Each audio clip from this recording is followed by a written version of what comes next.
سبحان اللہ والحمد للہ ولا الہ الا اللہ واللہ اکبر عدد خلقہ رضا نفسہ وزنت عرشہ ومداد کلماتہ۔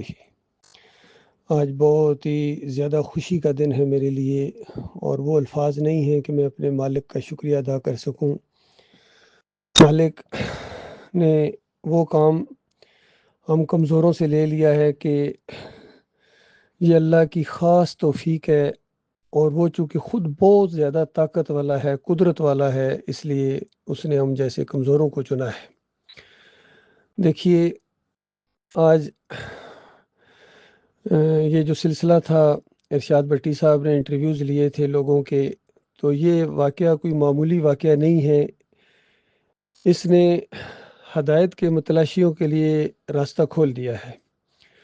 پبلک کے اندر بریلویوں کے عقائد، جتنے بھی اپنے آپ کو اہل سنت والجماعت ہونے کا یہ اعلان کرتے، اس میں سارے آ گئے۔ طاہر القادری آ گیا، مفتی حنیف آ گیا، اور یہ جتنے مفتی منیب ہو گئے دیوبندیوں کے، سارے علماء اس کے اندر آ گئے۔ طارق جمیل آ گئے، فضل الرحمان صاحب آ گئے، اور جتنے بھی ہیں ان کے اکابرین جتنے بھی گزرے ہیں، قاسم نانوتوی سے لے کر نیچے سارے، اشرف علی تھانوی اور گنگوئی، ان سب کے جو شرکی عقائد ہیں وہ بالکل لوگوں کے سامنے آ گئے۔ تبلیغی نصاب کا بالکل گرینڈ آپریشن کر دیا گیا۔ زکریا صاحب کی جو فضائل اعمال ہے، کچھ لوگ اس کو فضائل من گڑات بھی کہتے ہیں، اور کچھ لوگ اب فضول اعمال بھی کہنا شروع ہو گئے ہیں۔ یہ سارے لوگوں کے سامنے آ گئے، پبلک کے سامنے آ گئے۔ اہل حدیثوں کے جو معاہد اپنے آپ کو کہتے ہیں، احتشام الہی ظہیر اور ان کے والد کے شرکی عقائد بالکل لوگوں کے سامنے آ گئے، کہ یہ بھی اگرچہ دوسروں سے کم شرکی عقائد والے ہیں، لیکن ہیں تو شرک، اور شرک ایک ہو تو اس کے اوپر اللہ کی کتاب کی آیت فٹ آ جاتی ہے، وَمَا يُؤْمِنُ أَكْثَرُهُم بِاللَّهِ إِلَّا وَهُمْ مُشْرِكُونَ۔ ان کے یہ عقیدے کہ بریلویوں کو کہتے ہیں کہ تم دور سے ہر جگہ حاضر ناظر سمجھو، ہم صرف قبر کے اوپر پڑے جانے والے صلاۃ والسلام کے سننے کے قائل ہیں۔ اور پھر عبداللہ بن باز کہتے ہیں روح واپس آ جاتی ہے، نبی علیہ السلام خود سنتے ہیں، جواب دیتے ہیں۔ یہ شرکیہ دو روایتوں کے اوپر انہوں نے بھروسہ کر لیا اور قرآن و حدیث کو پیچھے چھوڑ دیا۔ ڈاکٹر اسرار کے وحدت الوجود والا شرک بالکل سامنے آ گیا، پوری زندگی اس کا دفاع کرتے رہے۔ مودودی صاحب کے رسائل و مسائل میں جو شرکیہ واقعات ہیں کہ قبر والا سنتا ہے، روح واپس آ جاتی ہے، یہ ساری شرکیہ باتیں آپ کے سامنے آ گئی ہیں۔ تقی عثمانی کے شرکیہ عقائد، رفیع عثمانی کے، محمود الحسن کے، خاص کر جو تفسیر شبیر احمد عثمانی کے پہلے صفحے کے اوپر انہوں نے ایاک نعبد و ایاک نستعین یہ شرک کے اندر بدلی کر دی کہ اللہ کے مقبول بندوں کو اگر پکارا جائے تو یہ بھی کہتے ہیں اسی کے اندر آتا ہے۔ پھر جتنے یہ سیاسی لوگ ہیں، یہ چادریں چڑھانے والے، عرس اور میلے کرنے والے، اس میں جو ڈکٹیٹر ہیں وہ بھی بیچ میں لپیٹ میں آ گئے۔ مرد مومن مرد حق بھی جا کے رنگون میں گھنٹہ کھڑکاتے رہے ہیں، اور اس میں بریمام چادر چڑھاتے رہے ہیں، مزاروں پر جایا کرتے تھے۔ جنرل ایوب صاحب مری میں مجذوب سے چانٹے کھاتے پکڑے گئے۔ تنکے والے پیر نے گالیاں سنائیں بے نظیر کو، نواز شریف کو بھی۔ یہ سارے شرک کے اندر ملوث ہیں۔ اور عمران خان جیسے آدمی گنج شکر کے مزار پر جا کے سجدہ ریز ہو گئے، امام زامن انہوں نے باندھا، یا علی مدد کا پٹا انہوں نے باندھا۔ تو کوئی ایک بتائیے جو ایمان خالص کے اوپر، ان سب شرک کرنے والے کو علی انجینئر صاحب کہتے ہیں، میں ان کو اپنا امام مانتا ہوں۔ اور علی انجینئر یہ کہتے بھی سنے کہ ایک تو یہ تصوف والوں کا رد بھی کر رہے ہیں، اور ان کو کہتے ہیں انہوں نے خدائیاں کی ہیں، یہ منی گاڈ بنے ہیں دنیا میں۔ اور تصوف قرآن و حدیث کے خلاف ایک پورا دین ہے، اچھے انداز سے انہوں نے بیان کیا، لیکن پھر ساتھ کہتے ہیں میں ان کے پیچھے نمازیں پڑھتا ہوں، یہ ہمارے امام ہیں۔ اور خود بھی ان کا یہ بیان سامنے آیا کہ جنت میں اللہ ہمیں منی گاڈ بنا دے گا، یعنی منی گاڈ انہوں نے ضرور بننا، چھوٹے اللہ، چاہے دنیا کے اندر چاہے آخرت میں۔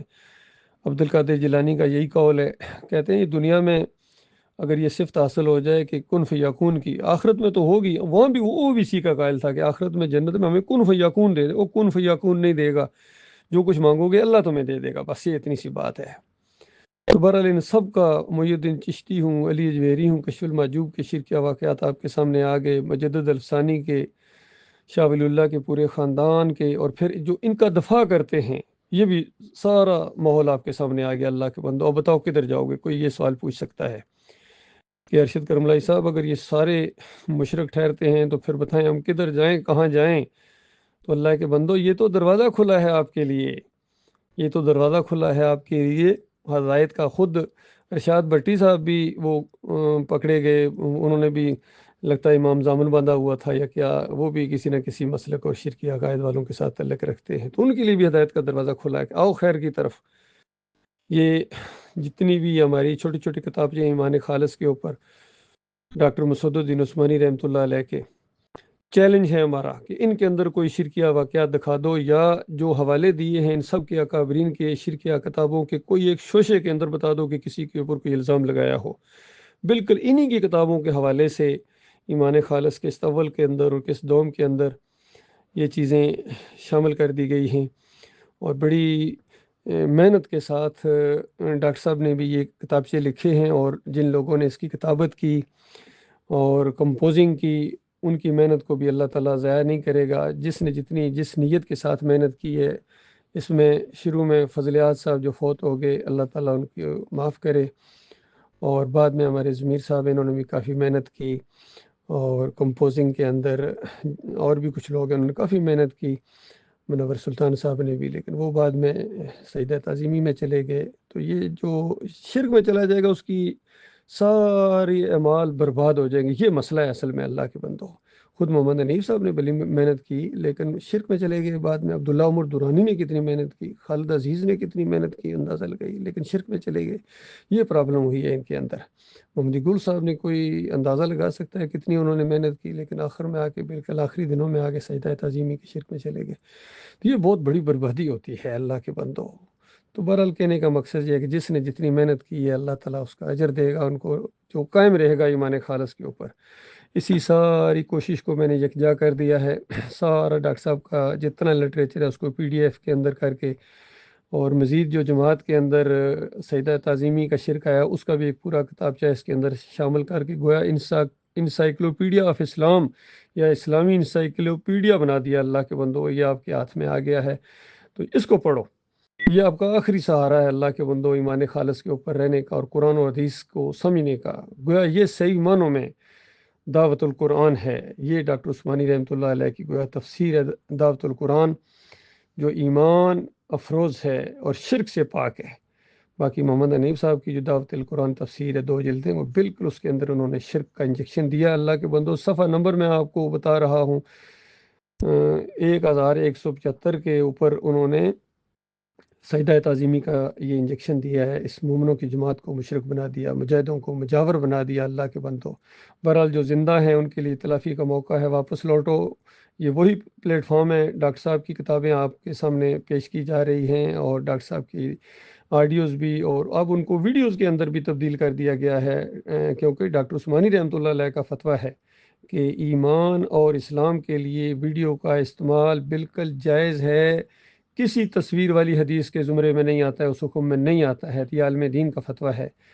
اور اب باقی بھائیوں سے بھی یہی ہے کہ اس دعوت کو پھیلاؤ، اللہ کے بندو اس لٹریچر کو پھیلاؤ، اور اپنے بھی ویڈیوز بناؤ اور ہر جگہ اس کو پہنچاؤ. پوری دنیا میں ہلچل مچ جائے، سوشل میڈیا کے اوپر چھا جاؤ، توحید کی دعوت دو، رد شرک کرو، طاغوتوں کی نشاندہی کرو، انگلی رکھ کے نام لے کے. جو بھی یہ کام کرے گا وہ میرا بھائی ہے، چاہے ملاقات ہوئی ہے یا نہیں ہوئی ہے یا آئندہ کبھی آئے گا. قیامت تک آنے والے ایسے لوگ میرے بھائی ہیں. وہ سواری کرے میں رکاب تھاموں، اور ان کی ڈیوٹیاں سیدھی کرنا بھی میں فخر محسوس کروں، کیونکہ یہ توحید کا معاملہ ہے، ایمان کا معاملہ ہے، اللہ کا معاملہ ہے، اللہ کی عزت اور وقار کا معاملہ ہے. اور جو اللہ کی عزت کو پیچھے کر کے اپنے یا اپنے اکابرین کی بات کو آگے کریں، یا اس دعوت کو نیچا دکھانے کی کوشش کریں، یا اس میں روڑے اٹکائیں، یا اس کو ٹیڑھا کرنے کی کوشش کریں، تو وہ بڑے سے بڑا کوئی پیر ہو، گدی نشین ہو، عالم کا بچہ ہو یا خود عالم ہو، یا بادشاہ ہو یا بادشاہ زادہ ہو، کوئی ہو، وہ آرمی کا ہو یا پولیس کا ہو، سول کا ہو یا کسی اور ادارے کا ہو، یا سیاستدان ہو بڑے سے بڑا، پوری دنیا سلام کے لیے ہاتھ اٹھاتی ہو، لیکن میرے لیے جو شرک کرنے والے ہیں ان کی حیثیت ایک نجس کیڑے سے زیادہ، جو اپنی نجاست کو دھکیلتے ہوئے چلتا ہے، اتنی بھی اس کی اہمیت نہیں ہے میرے نزدیک.